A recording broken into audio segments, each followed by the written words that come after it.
तो कहानी शुरू 4 जून 1987 से होती है, जहाँ पर हम एक लड़के को देखते हैं। उसके अंदर एक शैतानी आत्मा आई हुई थी। वहाँ पर फादर, जिनका नाम गैब्रियल था, वो उस लड़के का इलाज कर रहे थे। वो आकर उस लड़के के अंदर आए हुए शैतान से पूछते हैं, तुम कौन हो? जिस पर वो कहता है कि मैं एक डीमन हूँ। फादर गैब्रियल उससे उसका नाम भी पूछते हैं, पर वो डीमन अपना नाम नहीं बताता। फादर कहते हैं कि इस लड़के का पीछा छोड़ दो, और पिक जो वो वहाँ पर लाए हुए थे कहते हैं कि अगर तुम सच में डीमन हो तो मुझे इसके अंदर जाकर दिखाओ। वो डीमन ऐसा ही करता है, उस लड़के के अंदर से निकल कर पिग के अंदर चला जाता है। ऐसा होते ही फादर गैब्रियल उस पिग को गोली मार देते हैं और डीमन भी भाग गया था, और वो लड़का भी ठीक हो जाता है जिसके अंदर पहले डीमन था। यहाँ पर ये बात तो साफ थी कि फादर गैब्रियल बहुत ही माहिर प्रीस्ट थे। इसके बाद चर्च की काउंसिल में एक मीटिंग होती है जिसमें फादर गैब्रियल को बुलाया गया था। वहाँ पर सभी फादर गैब्रियल से पूछते हैं कि 4 जून को तुमने उस लड़के का एक्सॉर्सिज्म क्यों किया, उसके अंदर से डीमन को क्यों निकाला, जबकि तुमने किसी की इजाजत भी नहीं ली थी। ये सब उसी एक्सॉर्सिज्म की बात कर रहे थे जो हमने अभी कहानी के शुरू में देखा था। फादर सबसे कहते हैं वो दरअसल कोई एक्सॉर्सिज्म नहीं था, बल्कि उस लड़के को दिमागी बीमारी थी। वो ऐसा समझ रहा था कि उसके अंदर डीमन का असर है, पर ऐसा कुछ नहीं था। यहीं पर मीटिंग में एक फादर कहते हैं कि जरूरी नहीं हर इंसान के अंदर डीमन हो। हमारे पास जो भी केसेस आते हैं वो ज्यादातर दिमागी बीमारी के बारे में होते हैं। बस कुछ ही केस ऐसे होते हैं जिनमें हमें डीमंस का सामना करना पड़ता है। यहाँ पर फादर गैब्रियल उसकी बात सुनकर गुस्से में आ गए थे। वो कहते हैं तुम आखिर चाहते क्या हो? तुम यही चाहते हो कि मैं अपने ओहदे से हट जाऊं? वो कहते हैं इस तरह की बात करके तुम सभी फादर्स की पोजीशन को खत्म करना चाहते हो। तभी यहाँ पर एक फादर गैब्रियल के केस में मरी हुई एक लड़की का जिक्र करता है। गैब्रियल को इस बात पर और ज्यादा गुस्सा आ गया था। वो इस मीटिंग को छोड़कर चले जाते हैं। इसके बाद अगले सीन में हम एक लड़की जूलिया को देखते हैं जो अपने छोटे बेटे और बेटे के साथ अमेरिका से स्पेन आ रही थी। असल में 1 साल पहले जूलिया के हस्बैंड की मौत एक कार एक्सीडेंट में हो गई, जिसमें उसका छोटा बेटा भी उस वक्त अपने डैड के साथ था। जूलिया का बेटा हेनरी उस एक्सीडेंट में तो बच गया, मगर उसके हस्बैंड की मौत हो गई। उस वक्त से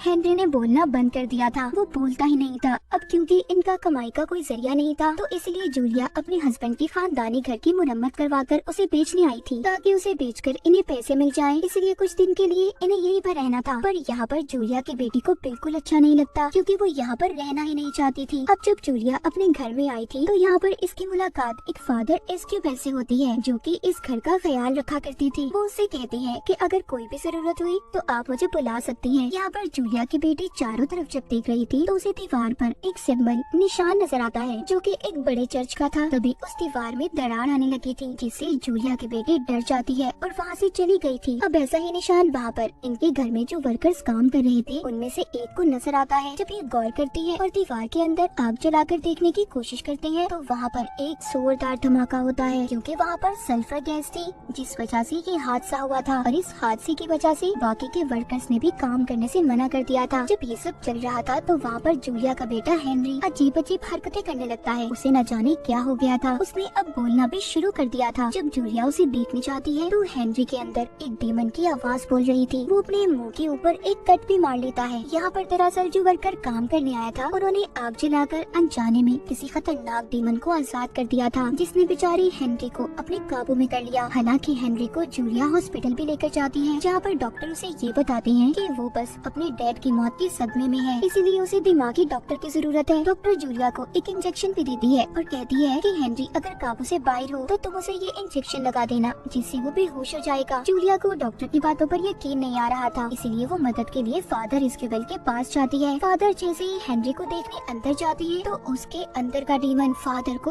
उठाकर बाहर फेंक देता है। अगले सीन में हम फादर गैब्रियल के साथ उनके हेड को देखते हैं। हेड फादर गैब्रियल को स्पेन जाने का कह रहे थे। हेड उसे हेनरी के बारे में बताते हैं, कहते हैं कि यहाँ पर एक फैमिली है जिसे तुम्हारी मदद की जरूरत है, और उस जगह की वजह से चर्च ने भी बहुत मुसीबतों को देखा है, इसीलिए तुम्हें जाकर उस बच्चे को बचाना होगा। उसके अंदर बहुत ही खतरनाक डीमन है, तुम जो भी करना सोच समझ कर करना।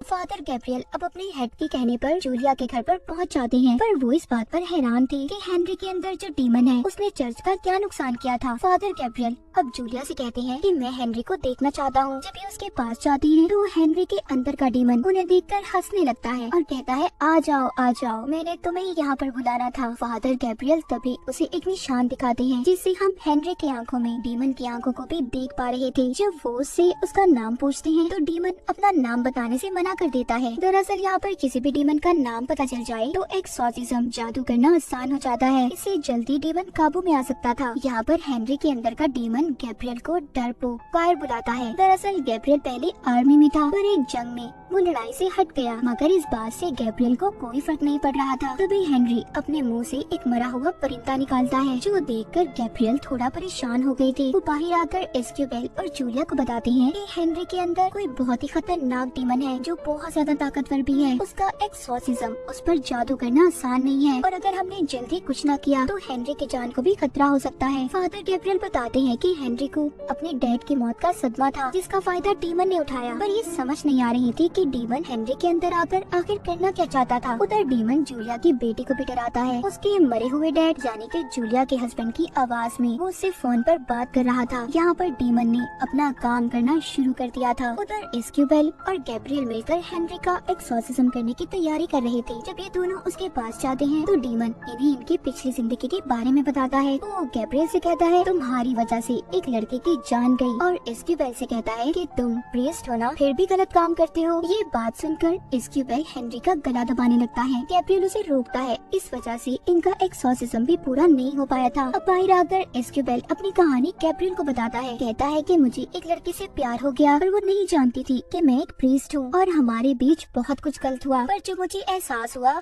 मैंने उसे छोड़ दिया और अपनी जिंदगी प्रीस्ट बनकर गुजारने का फैसला किया। इसलिए वो डीमन मेरी कमजोरी का फायदा उठाना चाहता है। उसे फादर गैब्रियल को अपने दिल की बात बताकर काफी अच्छा हल्का महसूस हो रहा था। अब बारी थी गैब्रियल की। वो बताते हैं कि जब जंग के दौरान मेरे सारे साथी मर गए, तब मैंने प्रीस्ट फादर बनने का फैसला किया। मेरे पास तब सबसे पहला केस एक लड़की का आया। उसको किसी डीमन ने अपने काबू में किया हुआ था, पर मुझे लगा कि वो दिमागी तौर पर पागल है, पर ऐसा नहीं था। उसने मेरे सामने एक परिंदे को भी खा लिया। इसीलिए तो जब हेनरी ने अपने मुंह से मरे हुए परिंदे को निकाला तो मैं डर गया था, और वो लड़की बाद में छत से कूद गई, जिस वजह से उसकी मौत हो गई। मुझे आज तक यही लगता है अगर मैं उसकी बात को मान लेता और उसमें से डीमन को निकाल देता तो आज वो जिंदा होती। इसीलिए अब फादर गैब्रियल एस्क्यूबेल से कहते हैं कि तुम्हें हेनरी पर नजर रखनी होगी, और खुद यहाँ पर उस डीमन के खिलाफ सबूत ढूंढने चले जाते हैं। जहाँ पर उन्हें इसी घर में एक कुआं मिलता है, जिसके ऊपर चर्च के निशान की सील लगी हुई थी, जिसको हटाने से फादर गैब्रियल को बहुत सारे कंकाल ढांचे नजर आते हैं। उधर दूसरी तरफ हम चर्च में गैब्रियल के हेड को देखते हैं, जो बैठे एक किताब को पढ़ रही थी, जिसे पढ़कर उन्हें ये बात पता चलती है कि वहाँ पर जो डीमन है वो बहुत ताकतवर है। वो एक ही वक्त में बहुत सारे लोगों को पोजेस्ड अपने काबू में कर सकता है। इसी किताब को पढ़ते हुए हेड की तबीयत भी खराब हो रही थी। उधर हेनरी के अंदर का डीमन, जो कि एस्क्यूबेल को चालाकी से